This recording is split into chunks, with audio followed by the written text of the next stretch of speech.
Una yung update, yung phase 1, phase A ng sa Central Public Market, tag as red. So ibig sabihin dapat walang tao sa loob, walang pwesto, walang gabaligya, no? So although adunay mga vendors nga padayon gihapon nga nagabaligya sa sulod. So according kay City Admin na Sean Diledo, padala na nila og final notice to vacate yung phase A, no? Kaya sige ra ba ang linog. So meantime na sila since emergency ang ilahang paggawas, so nagbuhat sila makeshift nila sa gawas dito sa parking area. Dili pa na siya ang part sa ato ang relocation nga i-provide sa ilaha nga budgeted by the LGU. So sa pagkakaron makita nimo nga dili pa kayo ingon na ka-organize, no? Ang LGU magbuhat og relocation sa tanan vendors, more or less mga 1,300 vendors sa phase A and phase B. That's along Acharon Boulevard, fronting Di Palengke, from SMC Hardware to Round Ball, then from Round Ball along Santiago Boulevard, muli ko sa Kagampang Street, o muli ko ana again sa north east side sa Central Public Market. Kana siya timeline sa first phase sa ato ang i-construct, since na award naman na siya ang pag buhat sa temporary relocation according sa lahat, more or less 2 months. Medyo ginadali na kay tungod sa sitwasyon po sa ato ang palengke. So kung ang pangutana is all about ang drainage, of course ang drainage, especially ang fish o ang meat section, gipaduol na siya sa existing drainage karon nga ginagamit sa Central Public Market. Tungod kay since temporary ang nature, kay pag nahuman ang construction sa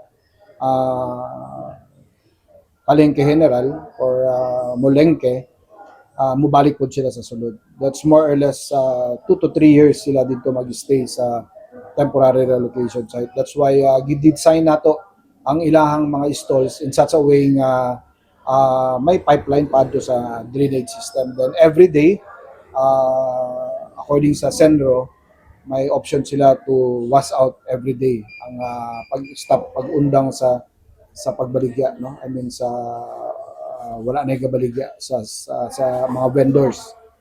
So mao na siya ang update sa pagkakaron, gawasa sila tungod sa damage sa ato ang palengke. Okay, mayroon ba na to, sir, na totally operated na ato ang mga drainage kay gani natin makita dito banda sa may kining Alasta Street nga muraga nagtapok ang mga basura and syempre adunay mga tubig nga nagtapok dito Okay. Ang ginabuhat nato is temporary, no? Tungod kay pagsugod o pag-construct sa Palengke General or ang ato ang Molengke, appeal nila i-rehabilitate ang drainage system. Sa pagkakaron, actual, mangutana ta sa mga sa issue, tungod sa issue ni sa drainage, ginaingon nila baho-baho, asa ay mas baho, ang sasulod sa palengke karon or ang temporary relocation site?